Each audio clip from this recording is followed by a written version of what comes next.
আসসালামু আলাইকুম রহমতুল্লাহ। কেমন আছেন সকলেই? আশা করি সকলেই ভালো আছেন। দেশ ও প্রবাসে থাকা সম্মিলিত ইসলামী ব্যাংক অর্থাৎ 5 ব্যাংকের সকল গ্রাহকদের জন্য একটি মহা সুখবর নিয়ে আপনাদের মাঝে উপস্থিত হয়েছি।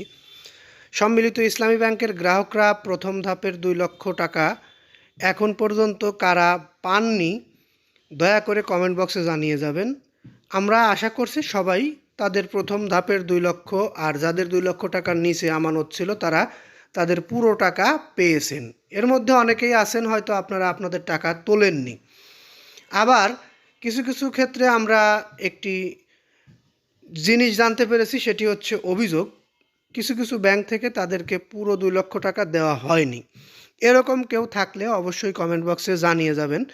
আর সম্মিলিত ইসলামী ব্যাংকের দ্বিতীয় ধাপের টাকাগুলো কবে ফেরত দিবে এই বিষয়েও আমরা এই নিউজের মধ্যে আলোচনা করব। আরও কিছু গুরুত্বপূর্ণ তথ্য পেয়েছি সম্মিলিত ইসলামী ব্যাংকের ভবিষ্যৎ নিয়ে।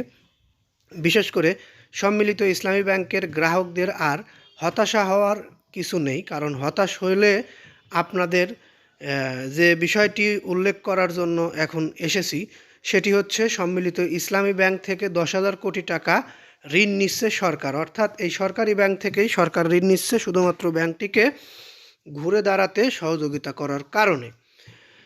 সরকার সম্মিলিত ইসলামী ব্যাংক থেকে 10,000 কোটি টাকা ঋণ নিচ্ছে। এর জন্য 10 বছর মেয়াদি শরিয়া ভিত্তিক সুকুক ইসলামী বন্ড ইস্যু করা হচ্ছে। নতুন গঠিত ব্যাংকটির জন্য এটি এখন পর্যন্ত সবচেয়ে বড় বিনিয়োগ, যেখানে বছরে 9.75% মুনাফা পাবেন। বাংলাদেশ ব্যাংক জানায়, গত 7 ও 8 জানুয়ারি ব্যাংকের ডেপুটি গভর্নর ডক্টর মোহাম্মদ কবির আহমেদের সভাপতিত্বে গঠিত শরিয়া অ্যাডভাইজারি কমিটি সুকুক ইস্যু বিষয় সভা করে সভায় সদস্যরা ইজারা পদ্ধতিতে এ সুকুক ইস্যু করার বিষয়ে একমত হন।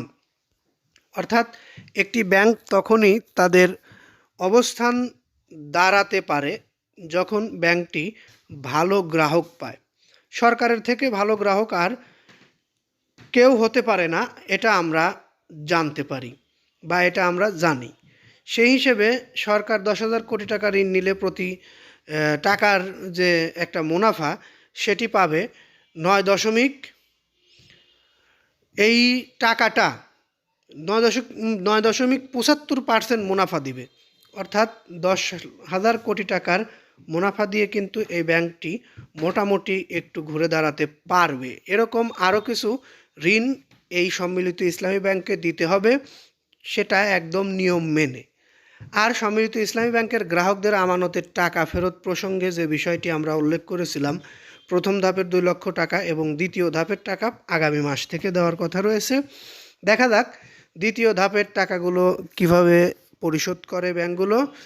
আর বিশেষ করে এই ব্যাংকে যারা টাকা রেখেছে তারা সবাই কিন্তু টাকাটা তুলছে না, এবং আমরা দেখেছি এই ব্যাংকে কিন্তু আবার আমানত রাখছেও।